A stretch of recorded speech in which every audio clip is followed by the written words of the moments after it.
You can always tell when a person is not skilled in something. Number one is that they're stagnant. Even if a person is successful, meaning that there's no growth with this person. This person is still in the same position that they've been in for years. They haven't grown, they haven't developed anything, they haven't created anything. Who is on the surface successful, but they're not growing, okay? Also, when you look, many people believe that successful people don't want anything from them, meaning that they believe that if a person is successful, what does a successful person want to take away from me? And I'm going to tell you this, that there is a such thing as a writer's block, okay? When you are a writer and you have reached your peak, there are a lot of people who have reached their peaks of success, meaning that there are some people who can only reach a certain level when it comes to success, okay? This is where a lot of people are duped out of their creativity. This is where a lot of people have unfortunately been in compromising situations where they have gotten themselves entangled with certain things where they're not actually able to perform when it comes to their craft, okay, because of the fact that they got involved with certain people that were not good people, okay?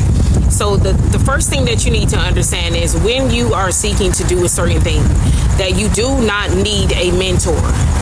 Oftentimes people believe that they need a mentor in order to learn a specific craft, but you do not need a mentor. In observing certain aspects and things that you inspire to do in your life is going to be something that you must do when it comes to certain things, because when you are close-knit with someone who may struggle with certain things, such as seeing people being successful or a person excelling above them, there are many ways that you can learn this information without actually having a close-knit relationship with people. When familiarity gets involved when it comes to you growing, there are a lot of people who can't cope with the fact that a person has an ability to grow in areas that they may not be developed in, okay? So sometimes there are some people who may or may not be in the same field that you are in, but they become intimidated when they begin to see your growth and how you're developing and at the rate that you are developing as well, okay?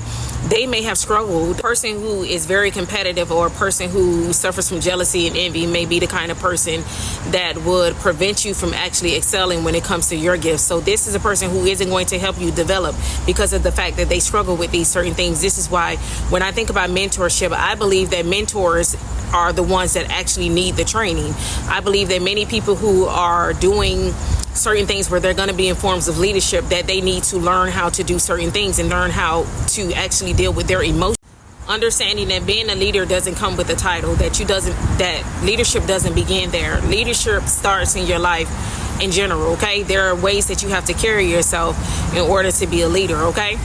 Now, when we think about mentorship and how many people really don't need mentorship, they just need to be able to have the information that they need in order to do whatever it is they desire to do.